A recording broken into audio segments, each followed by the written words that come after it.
The next group of people that I've chosen to work with is people who are blind. Again, I've chosen 3 different activities to help improve 3 components of fitness which are best suited to helping improve my clients' health and well-being.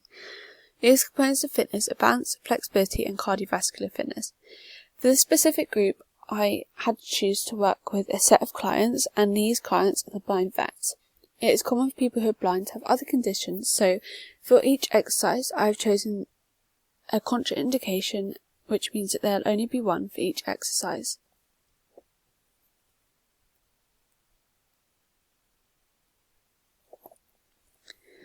For people who have lost their eyesight, flexibility is a very important component of fitness to work on. Flexibility is something that everybody needs in everyday life. It is important to be flexible as this has lots of positive effects on the body, such that it improves your muscle coordination, which is beneficial for someone who is blind because they need to have good spatial awareness in everyday life, which comes from their peripheral nervous system. Flexibility can be worked on to help it be improved. The length and the intensity of the stretching should all vary depending on the level of the blind vets before they begin. To help improve the blind vet's flexibility, I have chosen to prescribe them chair yoga sessions, which they should attend 2 times per week. There will be a range of movements which they will complete, such as the ones that I have identified on the screen. Some of these are centering, tree pose and the triangle. These 3 specific movements use the whole body and will help to improve overall flexibility. It will help them to improve it on their arms, legs and their back, which will help them to have better posture. I have chosen chair yoga so that they can use it as support if they need to, as it is common for people who are blind to have little spatial awareness, and they may need to rely on something for support. When working in a yoga session, it is important to use the correct technique to reduce muscle soreness from the stretches. I haven't set a length of time for the session to be, because I want it to be low intensity, so that they feel less pressure on them to complete the exercises. This reduction in the time pressure will also help them to get the technique right, because they'll be focusing on how they are doing it properly. However, it is important to set a time for how long each muscle should actually be stretched for. This is because, although I want the blind vets to work on their flexibility, I don't want them to strain anything too much. Therefore, I have set them to hold the stretches for 15 seconds. If this is too easy or too difficult, then it can be altered after their first session. The first contraindication that I should be aware of when working with a blind vet is their blood pressure. Blood pressure around the optic nerve can usually be increased, which can be linked to the person being blind. This puts more strain on your overall blood pressure because in one area of your body the blood flow is not functioning like normal. Therefore, it alters the rest of your body's blood pressure too. It gets higher when the client exercises because the body requires more oxygenated blood to function and perform, so you're at more risk of a heart attack. To try and prevent this from happening, exercise should be modified. As this contraindication is a relative one, it means that the client can still exercise, but they should look out for symptoms occurring. Before taking part in exercise, they must get medical clearance and always be supervised. An example of how the exercise could be modified is that arms shouldn't be raised above the head when doing exercise, and they should only be made to do exercise on one level where possible. This is one reason why in this yoga session all exercises should be done stood up using the chair. This will help maintain blood pressure as there won't be fluctuations in gravity.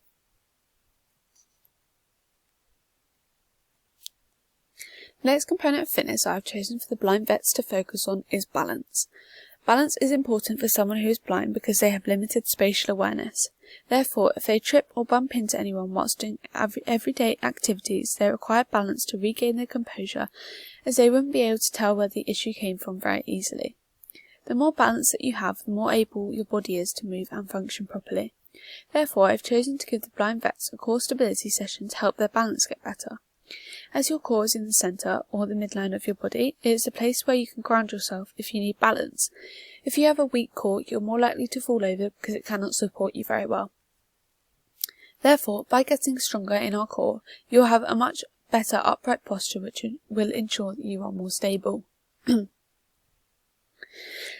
achieve the increase in balance ability, I have chosen to prescribe these clients with a core stability routine.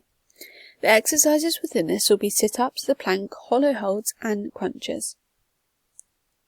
I recommend they do this routine 3 times per week to allow time in between each session for the muscles to repair. This part is very important as it is when the muscles repair that you get stronger because the muscle fibres get bigger. I also prescribe the session to be at moderate intensity. I'd like the clients to be working so that they feel out of breath but not so that it is uncomfortable. Because of the intensity, I am setting the session to be 15 minutes long. If they find the intensity of the session too high, I will lower this, but make the time frame of the session longer.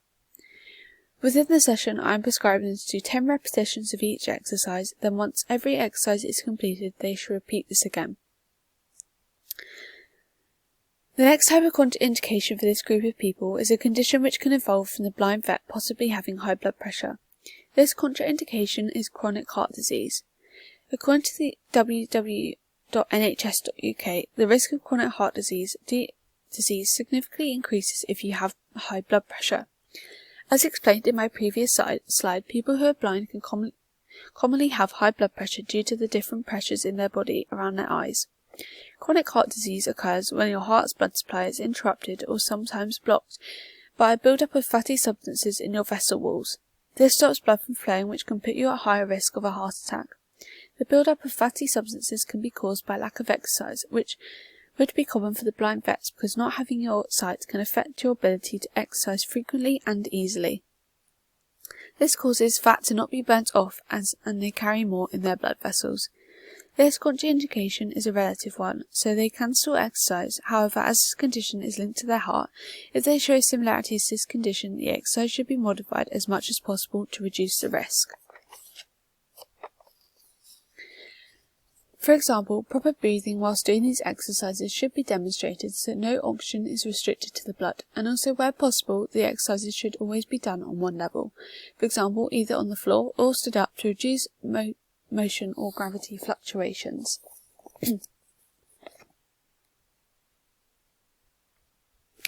The last component of fitness which I think is beneficial for the blind vets to work on is cardiovascular fitness. This component is used in everyday life such as walking to the shops or hoovering.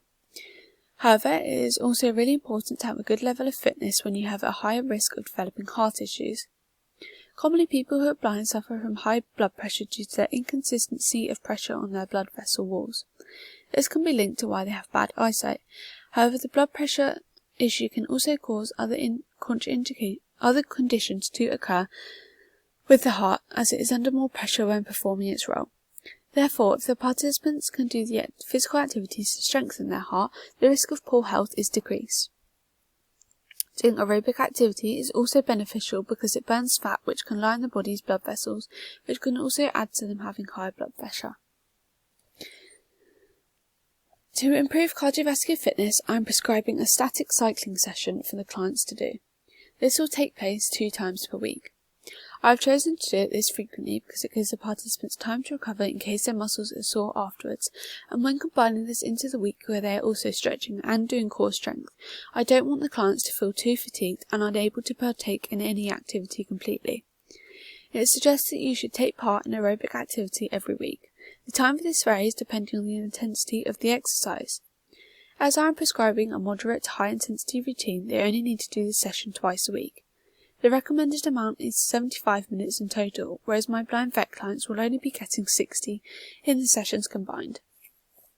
However, this can increase as they get fitter and stronger. Every session will be 30 minutes long, however I plan to break this down into 15 minutes, then they can have a break for 5 minutes and then cycle for the further 15 to make up the whole time. Static bike cycling is perfect for people who are blind because they can hold onto the handles of the bike and put their feet into the pedal foot holders, which makes them feel safe, balanced and secure. The last type of contraindication which I have identified for my blind vet client is joint immobility. This contraindication is a relative one but not very severe. Joint immobility is common for people who are blind because they cannot move about and exercise easily due to them not having very good spatial awareness.